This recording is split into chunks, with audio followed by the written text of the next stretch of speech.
So we're talking about playing the blues today. All right, we're doing a blues in A minor. I was just playing the blues in A minor. The chords: A minor 7, D minor 7. I did a D minor 11 like that.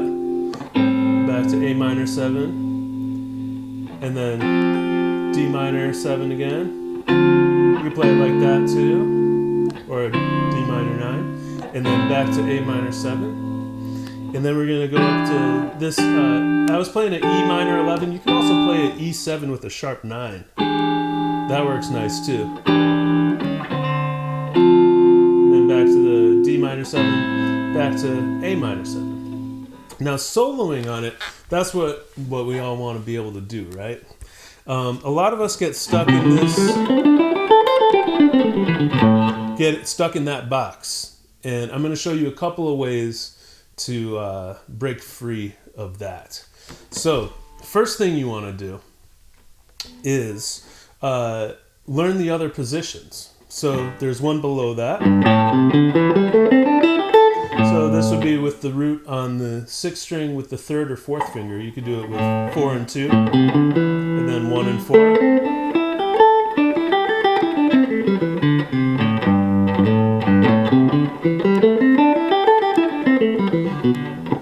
Sometimes I'll play it like that, and sometimes I'll use 1 and 3. Depends on what I'm playing. Okay, so now we've got this position. We've got this position. Now let's go above this one. So this one has the root on the 4th string, 1st finger.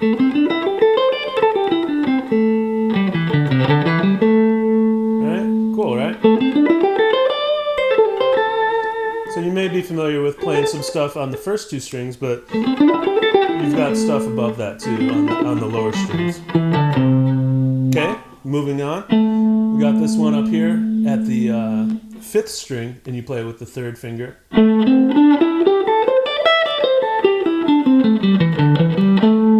Alright, so we got all this stuff up here.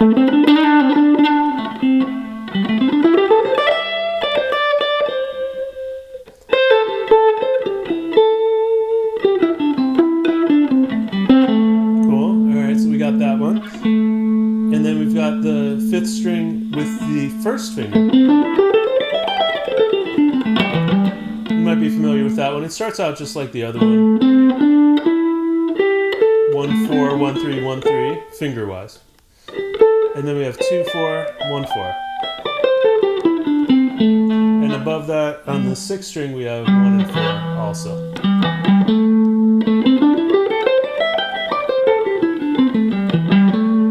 So now that we have all the positions, you can also do the open position. That'll be open 3, open 3, open 2, open 2, 1, 3, open 3. So start getting familiar with all those positions. And then I'm going to show you a couple ways of connecting them and some other things you can do with it. So first, I like to start with the lowest position that doesn't use any open strings, and start on the lowest note, and we're going to go up this position, and then we come down the next position. So we've got, cool, right? And then we're going to go up the next one, and then come down the next. And then go up the next one, down the next,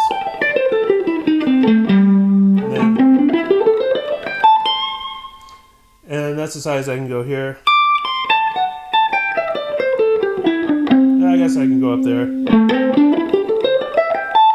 then I'm coming back down the same way.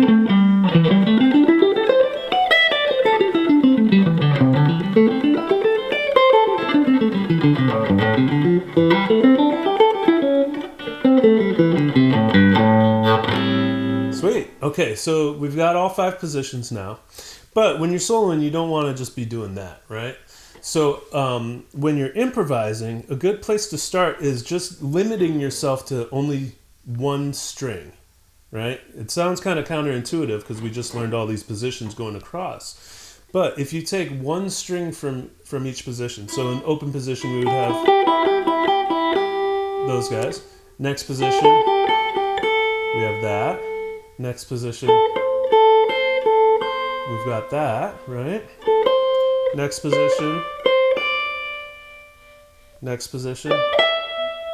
D and E, and then E and G, again, E and G, E and G, G and A and C, and C and D, at least on this guitar.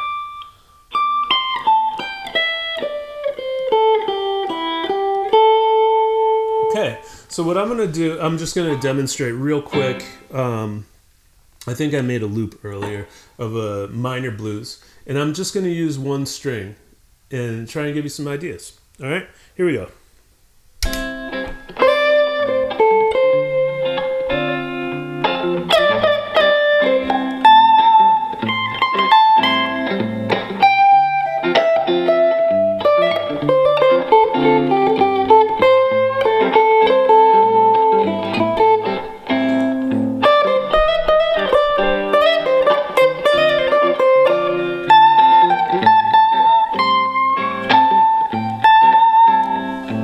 Okay, so it's got something there, you know, and I'm getting more familiar with the scale in a vertical way.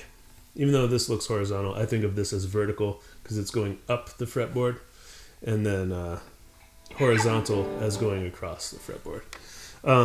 Okay, so we've got one string now, and you would want to do that on all the strings, so one at a time. So then you would go soloing on the second string, you know, and then once you go through each string individually, then try pairs of strings, particularly the first and second.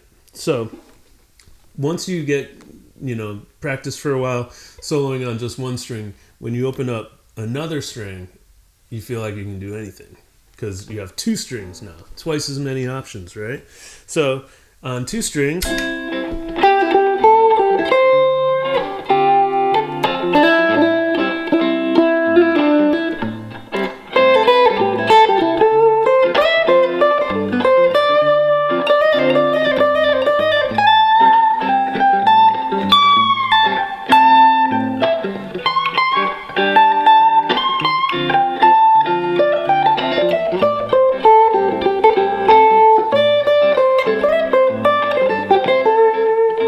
okay, cool. So now we've got 2 strings, and then you would add a 3rd string in there, and playing on 3 strings, it's like, you know, you almost don't even need more than that. You know what I mean? Once you get good at playing on 1 string and then on 2 strings, when you add a 3rd string in there, it's like, forget about it. You can do anything, right? So some exercises to get good at this is just like we did with the different positions. Playing up 1 position,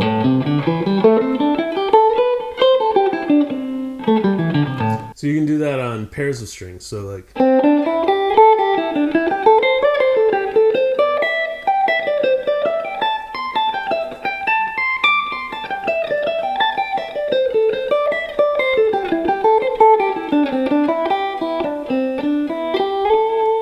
right? So you can do it on pairs of strings like that.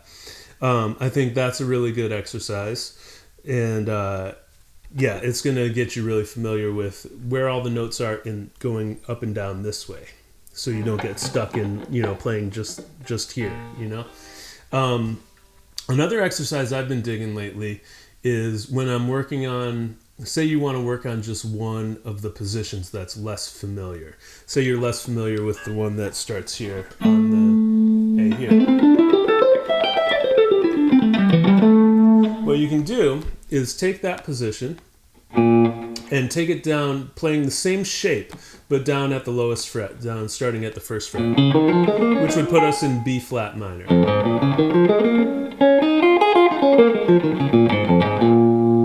Right?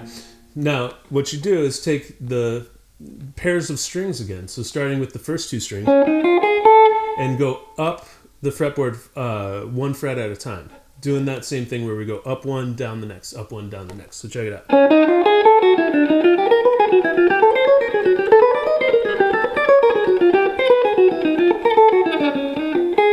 Right? And then you can do the next string.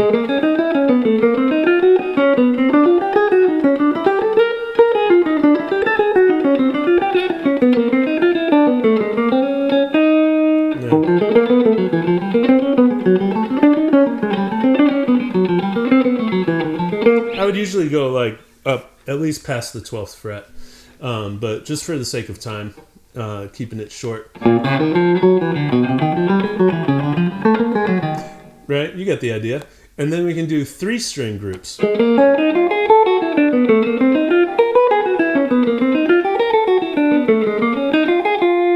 get it?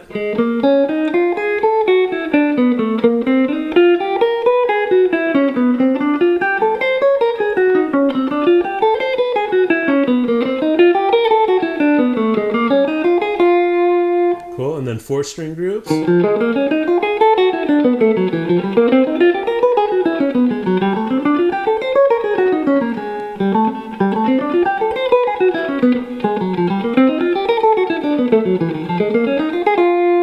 then, of course, 5 string groups and 6 string groups.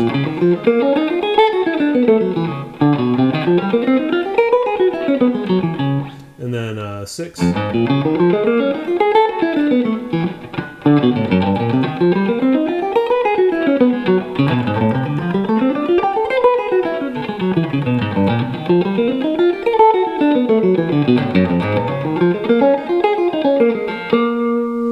You get the idea, right? Okay, cool. I think that's cool for now. And yeah, I'm gonna do some more jazz videos soon. I'm gonna do some more blues videos. I like playing everything, so you know, if blues doesn't float your boat, don't worry, I'll have some more jazz stuff. And if jazz, you don't like that, I'm gonna have some more blues stuff, maybe some rock stuff, we'll see.